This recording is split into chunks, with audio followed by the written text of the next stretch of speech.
이번에 광주 희망 제작소를 만들었습니다. 그래서 광주 안에서 일어나고 있는 재개발로 인하여서 겪게 되는 여러 가지 어려움을 겪는 분들을 함께 가자 해서 우리와 함께 아픔을 겪고 있는 분들을 모으기로 했습니다. 그래서 이 일들을 우리가 감당하고 있는데, 오늘은 여러분 제가 짧게 말씀을 드립니다. 누문구역 재개발 사업 분양 신청자와 현금 청산자 어떻게 다릅니까 하는 것을 제가 간략하게 설명을 해 드리려고 합니다. 자, 앞서 우리 사회자가 말씀하신 것처럼 내일 모레 30일이면 분양 신청 끝나죠. 그래서 아마 여러분 가운데서는 야, 분양 신청 나는 했는데 어떡하지 이런 분도 있고, 나는 안 했는데 어떡하지 뭐 이런 분들도 있을 겁니다. 그래서 제가 이제 설명을 좀 드리겠습니다. 안 넘어가는데 자동으로 안 돼요.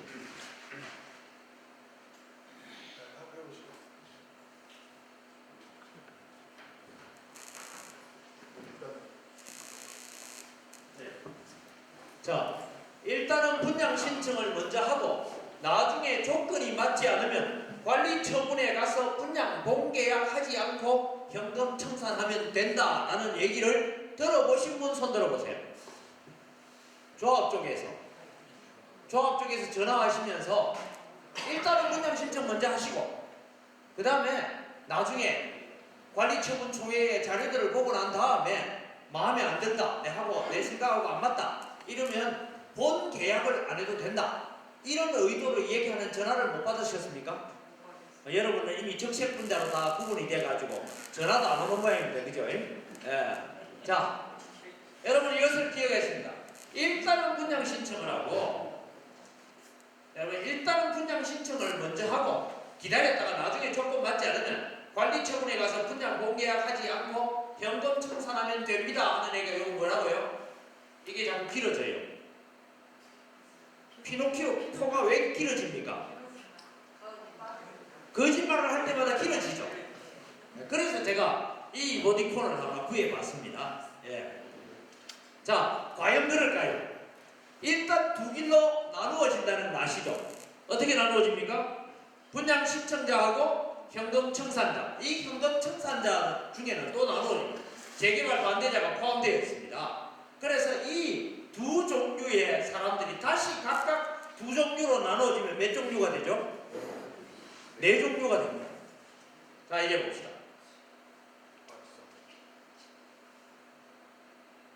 분양 신청자 조합, 끝까지 가는 조합은 있죠. 나는 분양 신청을 들고 끝까지 갈 것이다 하는 조합은 있습니다. 근데 분양 신청했다가 중간에 분양 본계약을 안 하는 조합은 있어요. 아까 제가 말씀드렸죠. 와서 보니까 아이고 내가 이거 가지고 뭐 돈 더 들어가고 추가분, 아까 제 영상 나온 것처럼 추가분 단금 더 들어가고 하니까 나 안 할래 하고 중간에 본계약을 하지 않는, 분양 본계약을 하지 않은 조합이 있습니다.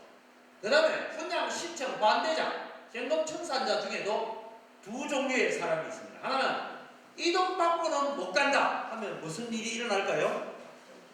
네, 법정 투쟁까지 가는 거죠. 네, 제가 그래 갈 겁니다. 끝까지 간다. 그리고 그 다음에 돈 벌었다, 나는 간다. 이 사람들은 감정평가 나온 대로 돈 받고 갈 사람들이 있다는 거 알아요, 이 동네. 왜냐? 나는 5년 전에, 6년 전에, 10년 전에 여기에 이래가 부도난 걸 내가 입찰받아가지고 뭐 이렇게 낙찰받아 샀는데 지금 보니까 내가 낙찰받은 것보다 3억 더 나왔네, 5억 더 나왔네, 이런 사람들 있죠? 아니, 여러분들 소문도 모르고 살아요. 아, 그래 얘기하는 사람 없어요? 있어요. 그러면 일단 고개를 끄덕거리고 다 해마답을 해야 진도가 나갈 거 아닙니까? 저도 들었어요. 어떤 분은 한 5억 주고 4억 5천인가 들고 들어왔는데 이제 이번에 보니까 7억 5천만인가 뭐 이래 나와가지고 나는 그래도 한 5년 동안 있는 동안에 2억 5천 벌었으면 어땠지 뭐 하고 나는 현금 청산하고 가련다 하는 사람은 대체 어떤 사람이요? 투기꾼. 다가 투기꾼은 아닙니다. 또 이거 가지고 투기꾼 했다고 내한테 고발하고 그래요. 다가 투기꾼은 아니에요. 근데 일반 사람들 중에 뭔가 하면은 이 누군가이 어려운 시절에 들어와서 뭐 하나 입찰 받아가지고 경매 받아서 샀는데 지금 보니까 내가 경매 받을 때보다 여러분 한 5년 있었는데 한 2, 3억 늘었으면 괜찮죠? 그죠? 이런 현금 청산자. 그래서 우리는 분양 신청자 중에 두 종류, 현금 신청자 청산자 중에 두 종류가 있는데 오늘 제가 얘기하는 요 얘기를 하려고 해요. 요 얘기. 중간에 분양 공개약 안 하는 조합. 왜 이 얘기를 하느냐 하면 앞서 지금 조합에서 전화 오는 내용들 중에 많은 제보가 들어온 내용 중에 뭐예요 하냐, 일단은 분양 신청하시고 그 다음에 나중에 조건이 맞지 않으면 관리 처분에 가서 분양 공개약 하지 않고 현금 청산해도 됩니다. 그러면 현금 청산자가 됩니다 하는 이야기들을 하고 있기 때문에 제가 이제 내일 모레 이틀이면 분양 신청 기간이 끝나기에 제가 이 얘기를 드립니다. 이 종류였어. 그러면은 다시 한번 일단은 분양 신청하고 나중에 조건이 맞지 않으면 관리 처분에 가서 분양 공개약 하지 말고 현금 청산자가 되면 된다. 이 말은 동그라미 3개 뭐예요? 요거에 뭐예요? 그 뒷말이 동그라미 사기라고 말할 수 있습니다. 이 말에 여러분 우리가 속으면 안 된다는 거예요. 잘 이해하십시오. 충분히 이해가 되죠? 요 말을 하는데 이 말을 하는 전화를 듣고 제보도 받고 다 했어요. 그래서 제가 이 부분을 가지고 이야기하는 겁니다. 이 말을 일단 듣고 가면 이 말은 코가 점점 자라는 말이다 이렇게 보면 됩니다. 왜 그러냐? 자 보십시오. 관리 처분에서 분양 공개약 해지하지 않으면 어떤 일이 있냐? 자 처음부터 재개발을 반대하며 법정 투쟁을 벌인 사람들과는 또 다른 종류의 현금 청산자 조합으로 남습니다. 조합으로 남아있어요. 자 여러분 앞서 얘기했듯이 나는 처음부터 분양 신청 안 해! 하고 간 사람들은 조합원에서 이제 탈퇴된다는 거 아시죠? 그 다음에 나는 내 돈 더 받기 위해서 뭐합니까? 감정평가 더 받을래? 또 받을래? 또 받을래? 3번까지 받고 그래서 만약에 우리 토지 강제 수용 들어오면 재판도 하고 이렇게 해서 투쟁을 할 수 있습니다. 그러나 여러분 이 사람들 관리 처분에서 분양 공개하지 않은 게 아니라 분양 공개하지 않고 나는 다시 현금 청산자로 가겠다 내하고 안 맞아서 이런 사람들은 결국은 요거 뭐라고요? 소가지라고 됩니다. 왜냐? 중흥상구역 사건을 오늘 여러분에게 설명을 좀 하려고 해요. 자, 중흥상구역 조합은 자살 시도 사건에 아까 사회자가 얘기했죠. 예. 이분은 분양 신청을 했어요. 분양 신청해서 관리처분총회까지 갔는데 관리처분총회 자료를 받아보니까 내한테 남는 이익이 별로 없다. 그래서 나는 탈퇴할래 하고 조합은 탈퇴하겠다고 선언을 했습니다. 그래서 이분이 북구청에다가 민원을 넣었는데 자, 요게 지금 민원 넣은 거예요. 요게 보이죠? 그죠? 글자가 잘 안 보여서 제가 글자를 다시 쳤어요. 치니까 저는 중흥상구역에 살고 있는 아무개입니다. 중흥상구역 재개발은 정관에, 여러분 정관에 있습니다. 정관에 분양 신청 후 본계약을 하지 않으면 청산자의 길로 갈 수 있다 하여 분양 신청을 한 후 2017년 11월부터 조합원 탈퇴 및 현금 청산자로 변경을 원하였지만 현재까지 청산자로 만들어주지 않고 강제 집행을 한다 합니다. 무차별한 강제 집행의 시행은 북구민의 한 인생의 삶과 가족의 생계를 박살내는 행위입니다. 이로 인해 힘없는 저는 죽음으로 대처할 뿐입니다. 이런 문제로 수차례 민원실에 직접 방문하여 북구청장님과의 면담을 요청하였으나 만나 뵙지 못하여 서신으로 면담 또한 요청합니다 라고 보냈습니다. 이걸 보낸 지가 4월 21일입니다. 불과 며칠 전입니다. 4월 22일 날 이 부분을 보내놓고 저는 힘없는 저는 죽음으로 대처할 뿐입니다. 그런데 북구청에 민원 서류를 접수를 했는데 북구청에는 강간무소식이고 강제 집행을 하러 들어오니까 이 사람이 신나를 부리고 나 여기 죽는다 하고 목을 매는 사건이 발생되었습니다. 그래서 이 사람을 경찰이 오고 해서 자살 시도를 했으니까 병원으로 후송했어요. 병원으로 후송해놓고 집은 다 뜯어버렸어요. 그게 여러분 우리나라 민주국가 맞습니까?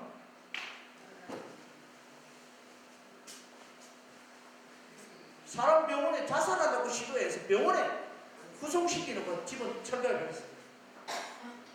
그래서 제가 보니까요, 북구청에서 답변을 했습니다. 이미 이 답변은 자살 시도가 일어나고 병원으로 후송되어 가고 난 다음에 북구청에서 답변을 했어요. 귀하께서는 우리 구 홈페이지에 구청장에게 바란다 게시판에 접수하신 이런 내용은 중흥상구역 재개발 사업의 강제집행과 관련하여 구청장님과의 면담을 요청하는 사항으로 파악됩니다. 민사집행법 제258조와 상관없습니다. 부동산, 인도, 강제집행, 집행력 있는 판결 결정에 기하여서 이렇게 해가니까 이거는 우리 구청의 소관이 아님을 이해해 주시기 바랍니다. 지금까지 우리 구청 가서 수없는 얘기해도 무슨 얘기했어요? 꼭 저런 식으로 답을 했어요. 아울러 우리 구의 관리감독의 범위에 해당하는 이런 법에 위반하는 사항, 명령적 위반 사항, 구청장의 면담이 필요하다고 인정된 경우에는 면담 일정을 조절하여 추진할 계획이니 양해해 주시기 바랍니다. 이미 이 사람은 경찰이 일찍 내가 죽음으로 내 이 소설을 합니다 하는 얘기를 듣고 경찰이 빨리 안 갔으면 어떻게 됐어요? 벌써 저 세상 사람 됐어요.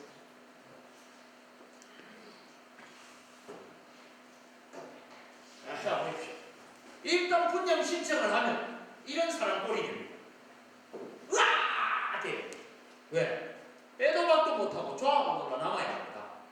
분양 신청 철회하고 조합을 탈퇴하여 현금청산대로 전환해달라 하니까 조합에 허락이 없이는 자기 스스로 안 된다 이 말입니다. 이해가 됩니까 여러분?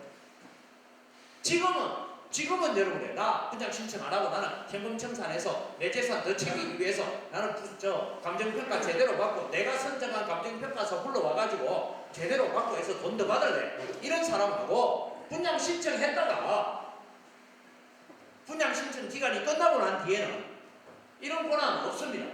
조합의 허락은 처음부터 현금청산자로 남는 자와 엄청난 차이가 있는데 현금청산 처음부터 남은 자는 내 것은 내 것이라고 주장하고 내 마음대로 지금 얘기할 수 있죠. 그러나 분양 신청을 했다가 내가 뒤에 가서 철회하겠다는 것은 내 것을 내 것이라고 주장하지 못하고 조합의 자비를 기다려야 합니다. 이걸 여러분 잘 기억하시기 바랍니다. 자, 이미 분양 신청을 했는데 우와 어떡하지? 큰일 났어요. 내 재산의 가치를 지키며 자기 권리를 가진 현금청산자로 돌아오는 길은 분양 신청 기간 중에만 철회를 해야 가능하다. 며칠 남았어요? 이틀이요. 이틀 남았습니다. 이걸 여러분 기억하십시오. 아직 늦지 않았습니다. 내일과 모레 이틀 중에 조합은 분양 철회 신청서를 제출하면 뭐가 되느냐? 나는 분양 신청 안 한 사람이 돼요. 그런데 내일 모레 지나고 난 뒤에 아니네 계산해보니까 아니네 해가지고 다시 조합은 탈퇴하겠다 하면 누구 꼴이 나요? 중흥상구역에 있는 그 사람. 이런 일이 조합에 허락을 해야 조합은 탈퇴를 할 수 있고 조합에 자비를 베풀어야 기다려야 됩니다. 그러면 이게 여러분 무슨 얘기냐면 분양 신청을 하고 기간이 지나고 난 뒤에 분양 신청 기간 끝나고 난 뒤에 나는 분양 신청 철회서를 내고 조합 탈퇴하겠다 이런 얘기를 하게 되면 어떤 일이냐? 자, 여러분 이제 아는 이해를 하죠. 지금 나는 만약에 관리청 총회가 돼가지고 사무실에 인가가 나고 일이 진행된다 하면 우리는 내 땅 내놔라. 나는 이 돈 가지고는 못 간다 하고 여러 가지 소송을 낼 거 있어요. 왜냐하면 내 땅에는 너희는 감정평가가 하지도 않았지 않냐? 여기 와봐라. 내가 이렇게 수리도 했고 뭐도 했고 하고 이 땅이 어떠냐고 싸우면 여러분 우리가 잘 알다시피 중흥구역에는요 처음부터 현금청산자로 싸운 사람들은 돈 더 받았다는 얘기는 들으셨죠? 그것도 못 들었습니까? 그러면 유동임동에는 못 들었습니까? 유동임동 쪽에 저 구역에서는 어떤 분은 400만원 나오는데 나는 800만원 안 주면 안 나간다 하고 버티고 있으니까 이제는 결국은 누가 나왔어? 시공사가 나서서 얼마쯤 더 주면 되겠습니까? 이렇게 협상이 들어오는 싸움이 이루어진다는 거예요. 네. 그런데 분양 신청 기간 끝나고 나면 이런 조건을 내가 얻을 수 없다라는 것입니다. 자, 프리미엄 1억이나 붙는다고 자꾸 소문이 내는데 분양 신청 기간에 분양권을 사야 조합원 자격을 얻을 수 있는 걸로 제가 알고 있어요. 그런데 여러분, 지금 분양 신청을 해라 합니다. 근데 내가 분양권을 사겠다는 투기꾼들이 들어오고 있어요, 없어요? 이 동네? 없습니다. 혹시 여러분 집에 분양 신청하십시오. 내가 대신 살게요. 찾아온 사람 있어요? 아무도 없어요. 그래 가치가 없어요. 노문동이. 자, 그럼 제가 유동인동은 분양 신청 기간 중에 놀라운 일들이 일어났다는 거 아시죠? 예. 어떤 사람은 자기 집을 42평짜리 분양을 했어요. 신청을 했어요. 하고 나니까 그 분양권 내한테 팔아라. 그래서 자기 집은 1억 4천 나왔대요. 집이 1억 4천 나왔는데 분양권 팔아라고 프리미엄을 1억을 더 얹어주면 2억 4천 들고 자기는 나는 간다 하고 다른 동네 가신 분이 있어요. 제가 아는 분이에요. 어떤 분은 아이고 이것밖에 안 나오나 하고 저한테 좀 물어봤으면 될 텐데 안 물어보고 그냥 현금 청산 그 돈 들고 다른 데 가버린 분이 있어요. 누가 손해예요? 그냥 가면 손해죠. 그럼 분양 신청하는 게 득이겠죠. 네, 이제 봅시다. 유동인동은 전부 다가 뭐예요? 분양 아파트죠. 그래서 분양, 조합원 분양 다 끝나고 난 뒤에 남는 아파트를 어떻게 해요? 그걸 일반 분양이라 하죠. 일반 분양을 다 해가지고 지금 관리처분인가 총회 관리처분까지 인가까지 났어요 지금. 유동인동은요. 그런데 여러분 이 동네는 10집 중에 한 집은 분양한 집이고 9집은 임대죠. 근데 여러분 분양 신청 안 할 거죠? 그러면은 실제로는 분양 신청 한 집이 한 100집쯤 되면 우리 조합 전체가 뭐 토지 등 소유자까지 해서 전체 한 450명인데 예를 들어서 200집 했다 칩시다. 200집. 그러면 3,000집은 뭐예요? 임대 아파트로 임대로 넘어가죠. 전부 다 임대되는 거 아시죠? 그러면 여러분 내 집 옆에 15집이 뭐예요? 임대입니다. 나는 저쪽 어느 동네에서 일어난 일들을 보고 나는 아파트 절대 안 산다 했어요. 제 집사람한테. 왜냐 아파트 살려고 하니까 밑에 집에 누가 사는지를 잘 알아야 돼요. 부부싸움에가 가스 털어놓고 불질러 뿌리지 않는다. 어떤 집에는 또 불질러 놓고 밑에 가서 기다렸다가 뛰어나온 사람 칼로 찔러주기로 이래 사더라고요. 와 이거 아파트 살려면 이제는요 아파트 안에 누가 사는지를 좀 잘 알아야 돼요. 그런데 대체로 분양을 다 받아 사는 사람은 자기 집을 가지고 살기 때문에 물론 분양해놓고 세내는 사람도 있습니다. 근데 여러분 임대를 돌고 도는 집보다는 여러분이 투자하려고 생각하시거든 어디로 가라? 분양하는 데로 가야 되지 임대 아파트로 들어올 일은 아니다 라고 생각이 듭니다. 그래서 여러분 유동인동구역은 분양 신청 기간 안에 입주권을 팔라고 하는 투기 세력들이 들어와서 다 사고 팔고 다 해가지고 갈 사람 가고 다 했다는 거 아시죠? 몰라요? 아 그것도 모르고 이때까지 앉아 계시면 안 되죠. 그런 일이 있었잖아요. 벌써 이런 유동인동은 나는 끝까지 분양권 받고 남아서 살련다 하는 사람 있고 어떤 사람은 아파트 분양권 받았다가 그 분양권 팔고 가버린 사람 있고 어떤 사람들은 무슨 소리 하냐 나는 끝까지 남는다 하고 지금 끝까지 결사 반대 뭐 이래가지고 지금 투쟁하고 계시는 분이 있고 어떤 분은 정신 없어가지고 종이 쪽지 날라오더라. 어이구 이거 어떡하지 이 돈 주라 나 간다 하고 일찍 가버린 어리석은 사람도 있고 그렇다 이 말입니다. 네, 여러분은 잘 선택을 하시고 근데 여러분 제가 프리미엄 1억이나 붙는 이 동네에 아직도 내가 투기꾼들이 와서 팔아라고 찾아오는 사람이 없다라는 정보를 들었어요. 혹시 왔어요? 왜 안 올까요? 물어봅시다.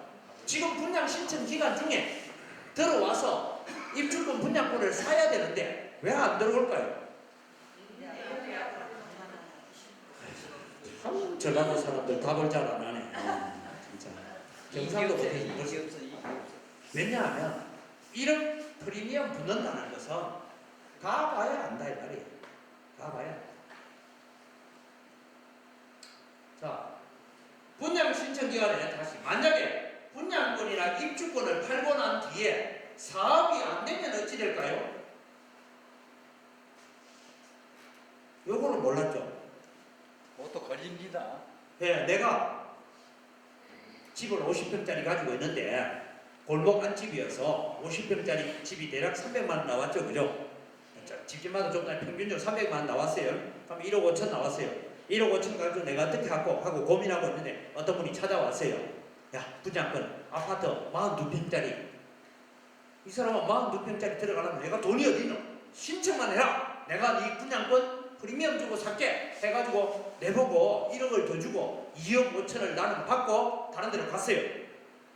갔습니다. 갔는데 이 사업이 하다가 뭐가 안 돼?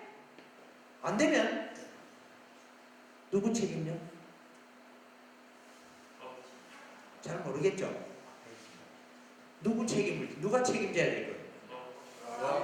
판매한 조합원이 책임을 져야 됩니다. 판매한 조합원이 이건 분양된다고 해가지고 팔고 갔기 때문에 사기죄에 걸릴 수 있습니다. 재판 붙을 수 있어요. 이게 오늘 우리 희망제작소 실무진하고 지금 유동 임동 쪽에 재개발 반대하는 비대위원장으로 계시는 고양송 어르신하고 통화한 내용이 그 얘기예요. 그러니까 나는 입주하고 분양 다 된다 해가지고 내가 입주권이나 분양권을 사가지고 왔는데 안 됐으니까 누가 책임져야 돼? 파는 사람이 책임져야 돼. 이런 것이 여러분 우리나라 곳곳에서 하다가 사업이 중단돼가지고 이게 사기죄다 뭐다 해가지고 서로 고소 고발이 남용되어지는 사건들이 있어서 드리는 말씀입니다. 그러니까 여러분 혹시 여러분 집에 분양권 신청하십시오. 내일이라도 분양권 신청하십시오.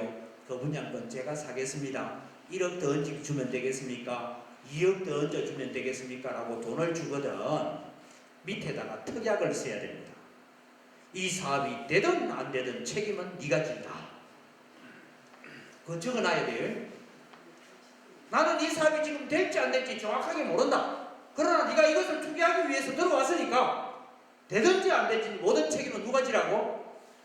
네가 져야 된다. 그 특약 안 써놓으면 그래서 제가 계약서 잘 작성해야 할 겁니다. 이게 중요해요. 그 다음에 제가 한 가지 더 가르쳐 드릴게요. 여러분 집을 보고 사업이 진행되어지고 하면 제가 당신 집을 사겠습니다 하고 땅을 팔라고 들어온 사람이 있을 거예요. 들어오면 그 계약을 쓸 때도 계약금을 잘 걸어야 돼요. 여러분 우리가 땅이 하나 있는데 내가 팔라고 계약금을 받고 이제 계약서를 썼어요. 썼는데 만약에 내가 내 쪽에 결함이 있어서 계약이 파기되면 어떻게 해야 되죠? 몇 배 물어줘야 돼요? 2배를 물어주죠. 1,000만 원 계약금 받았으면 2,000만 원 줘야 돼요. 아무것도 안 되는데. 그래서 이런 계약을 쓸 때는 이래 돼야 돼요. 3개월 안에 이런 일이 제대로 안 될 때는 계약금은 내가 묻는다. 네가 투기하러 들어왔으니까 이런 특약들을 잘 적으시기 바랍니다. 혹시 있거든 계약서 쓸 때 저를 찾아오시면 제가 커피 한 잔만 얻어먹고 제가 써줄게요. 자, 아직 시간이 있습니다. 아유 다행입니다. 왜 다행입니까?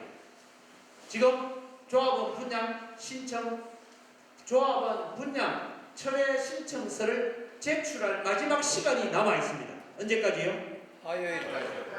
네, 월요일, 화요일 제출할 마지막 시간이 남아 있습니다. 그래서 여러분 아직도 우리에게는 조금 소망이 있습니다. 혹시 여기에 분양 신청을 하고 오신 분이 있으면 조합원 분양 신청 철회 신청서, 말이 깁니다. 조합원 분양 철회 신청서를 여러분 하는데 농문구역 조합 앞으로 한 장 보내고 북구청장 앞으로 하나 보내고 2개나 써야 됩니다. 이걸 작성하셔야 돼요. 내 재산 내가 지키겠다 생각. 오늘 제가 여기까지만 하겠습니다. 이해가 다 되죠? 혹시 이해 안 되가 질문하시면 질문하세요. 이럴 때는 제가 참 강의를 잘하는 것 같아요. 그죠? 네. 설명 딱 하면 다 이해해요. 그러니까 이 상황을 아시고 여러분 주변에 주민들한테 이 상황을 알겠습니다. 예. 추가 분담금에 대해서 설명 한번 부탁드립니다. 추가 분담금이요. 가령 내가 신청을 해가지고요 아파트 분양을 신청받았는데 추가 분담금이 나올 수 있다고 그러는데 그 추가 분담금에 대한 그 해석 좀 해주십시오. 예, 추가 분담금은 두 가지라고 제가 늘 말씀드려 왔어요. 하나는 뭡니까? 내가 지금 받은 여러분이 손에 받아들은 여러분의 재산에 대한 평가서 받아들었죠. 예를 들어서 내가 2억 나왔어요. 내 재산이 집하고 뭐 다 해가 2억 나왔어요. 그 2억 나온 거 가지고 그 다음에 뭘 합니까? 내가 아파트를 44평짜리를 들어가려니까 44평짜리가 평당 얼마예요? 1250만 원이에요. 그러면 계산하니까 이게 4억 8천 4,800 한 5억 되네요. 예를 들어서 그러면 내가 3억이 더 있어야 뭐로 들어갑니까? 지금 아파트를 들어갈 수 있죠. 그게 1차 내가 분담해야 될 추가 분담금이에요. 추정 분담금. 자 여러분 50평 땅 가지고 있는데요. 잘 들으세요. 50평 땅 가지고 있는데 내 땅이 골목 안지역에서 1억 5천 나왔어요. 1억 5천 나오면 24평짜리 아파트 가려니까 24평짜리 아파트가 얼마에 분양해요? 925만 원인가 나왔죠? 2억 2, 3천 만 원. 그러면 거기에 900만 원 잡으면 벌써 그게 2억 정도 넘어가잖아요. 그죠? 그럼 넘어가면 내 손에 1억 5천밖에 없으니까 한 7, 8천 더 있어야 되죠. 그런 가운데서 여러분 그것만 하면 끝나는 게 아니고 세금도 내야 되고 등록세, 취득세 뭐 내야 되는 게 1차 내가 부담해야 될 돈이 있어야 됩니다. 예. 그런데 이 돈은 내가 들어갈 집을 건저당 설정해서 들어가면 돼요. 한 1억을.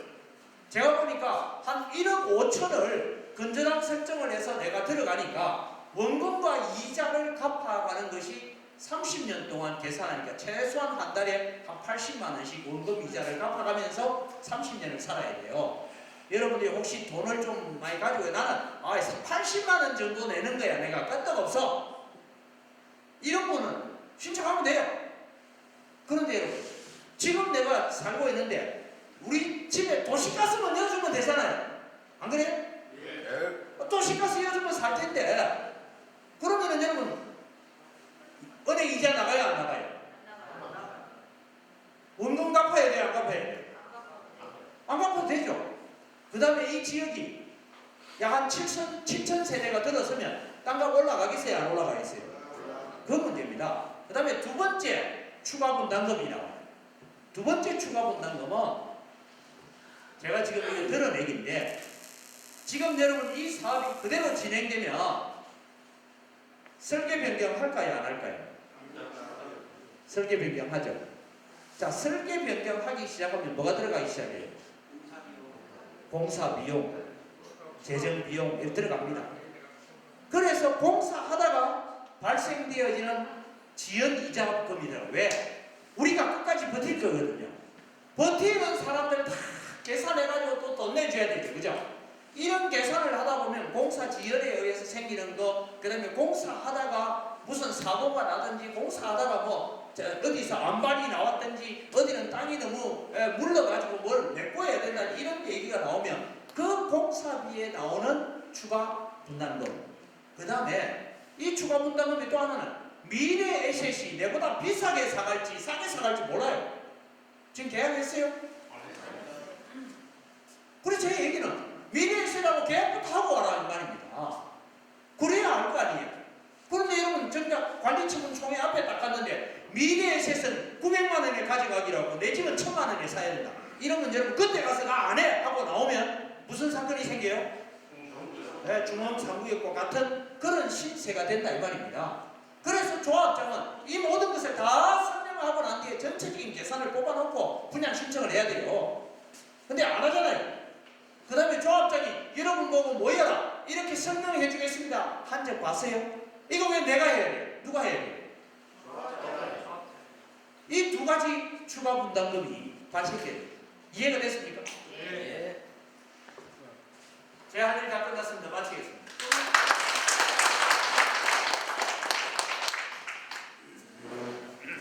네.